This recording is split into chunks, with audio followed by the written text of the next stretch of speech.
For those of you who are new to Sarge is a big cheese at packpassion.net, www.packpassion.net, a fantastic website dedicated to cricket, but with a strong leaning towards the Pakistani. So, Sarge, first things first, the last time we spoke, Pakistan's cricket was looking pretty much in the doldrums, but since then, wow, what a recovery at the Oval. To what do you credit this sudden change of performance? Well, surprising, really, Daniel. I think even the most die-hard Pakistani cricket fans wouldn't have predicted a victory in the last Test match. And I think you can't point it to one specific area where you can say that it was down to one individual or one thing as to why the performance actually increased or improved. But, you've got to say that Mohammad Yusuf's arrival in the country and him shoring up the middle order has been a major boost for the Pakistani players. It really has. It really has. I mean, we saw in the approach of his partners, really, Azhar Ali batted better than we've seen him bat all summer with real application, kind of because Moyo was at the other end, it felt like. Absolutely right, yes. I mean, not only is the fact that he's such an experienced player, but I think it's the temperament more than anything else, Daniel. He's such a calm, reassuring person. I mean, even sort of away from the cricket field, he is such a calm and I say reassuring presence.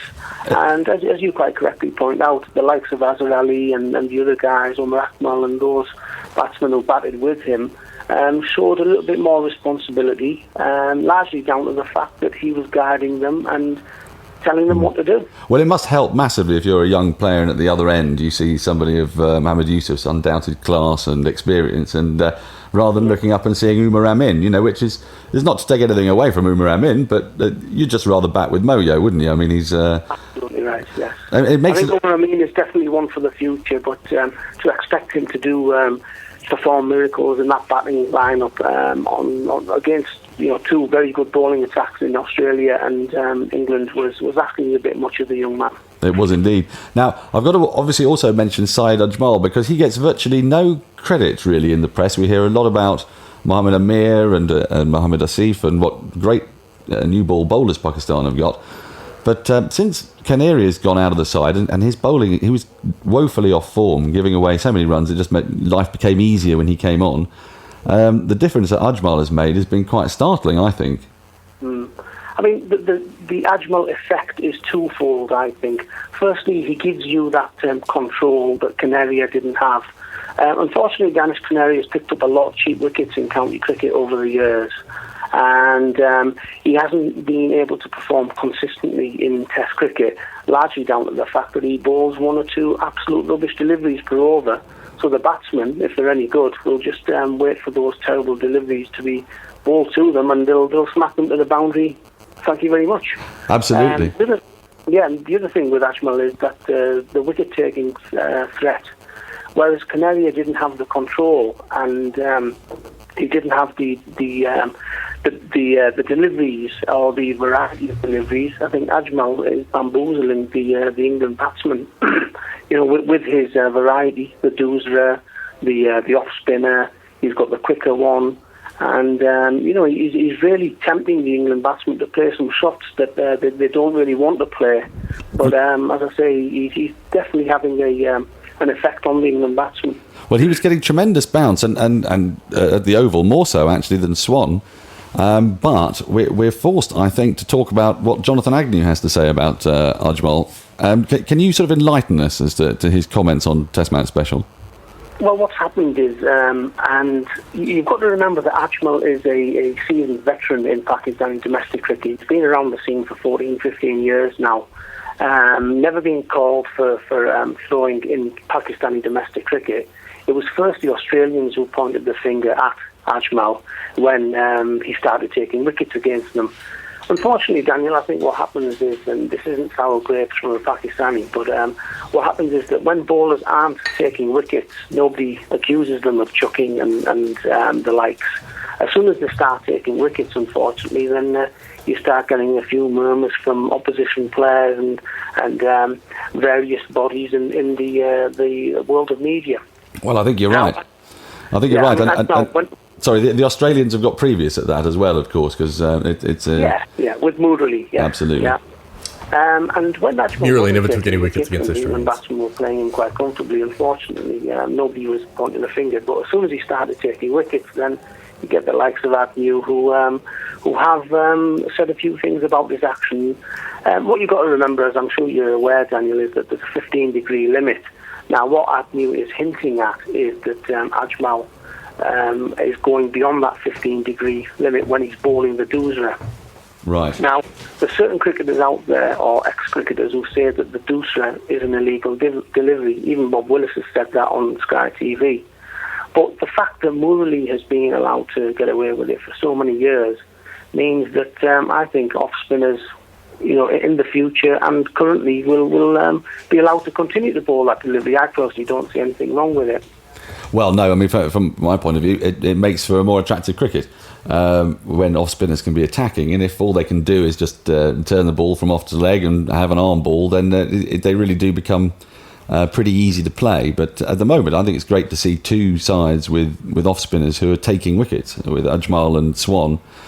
It just makes cricket so much more exciting. Swan's a great bowler as well. He's an excellent bowler, Swan, no doubt about it. He is, isn't he? A fantastic control of line and drift is I think what Swan's great skill is. However, we've got to get back to Pakistan. If they win this test, they draw the series. It would mean they'd have come to England to do the most punishing schedule of Test cricket ever played by any nation. 6 matches in 7 weeks against Australia and England in conditions that we're constantly reminded they're unfamiliar to. And that would be an absolutely ripping performance, wouldn't it, really? Well, to be honest with you, Daniel, I think even winning one test match out of 6 would have been amazing, given the squad and what happened in the first test match. I think we've got to throw our mind back to what happened at Lord's and the chaos that ensued after the Lord's defeat with the Afridi's resignation. The team looked all over the place. Salman Butt was brought in, and I mean, he was vice captain, but he wouldn't have expected to be made captain in that situation there, or those circumstances. And he was brought in, and give him credit, he's won 2 out of the test matches that he's played, out of the 4 test matches, so that's a 50% rate. Well, absolutely. I mean, it's amazing, really, because as you say, the circumstances, there was chaos and disarray, wasn't there, after Lord's? And as you say, to win 2 out of 4 is fairly remarkable. I mean, we've also got to point out that he's fortunate in a sense in the field that he has such a fine new ball pair, and conditions have actually worked in their favour. But it's one side against the other, and Australia's a big scalp to get, and England at home is a big scalp to get. Now, what do you think the prospects are for this match, though? It looks like Umar Gul he's warming up, which would suggest that he's coming into the side, I guess, at the expense of Riaz. Do you think that's a good move?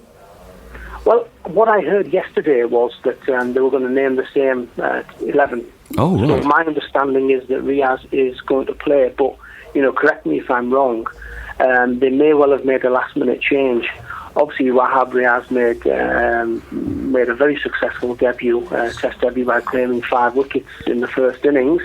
He's what I would describe as a unpredictable bowler. His domestic record isn't that great.